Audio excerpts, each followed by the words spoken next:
How to store a garbage container in the front yard. A 2009 article published in the Washington Post featured Diana McLellan's idea to top her outdoor trash can with a cover that looked like a bush. While few homeowners have come up with an idea as original as Diana's, most have experimented with ways to effectively conceal their garbage cans. Whether you're getting warnings from the Homeowners Association or simply looking to improve your home's curb appeal, a few creative ideas about how to store your trash can are sure to perk up your front yard. Purchase the right trash can. If you get any say-so about the style of garbage to use, opt for an earth tone can with a secure lid.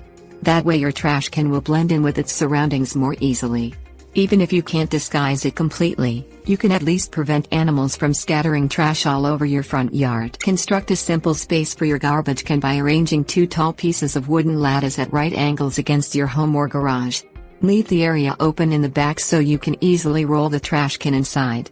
Plant ivy, clematis, sweet pea, honeysuckle, climbing roses or other vines and train them to climb up the lattice, recommends the website Homemade Simple.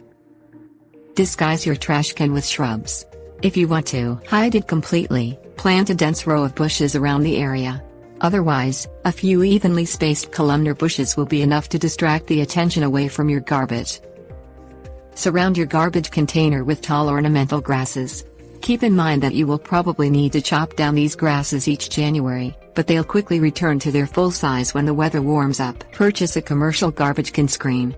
Screens come in all colors and styles, allowing you to match them to your home's trim.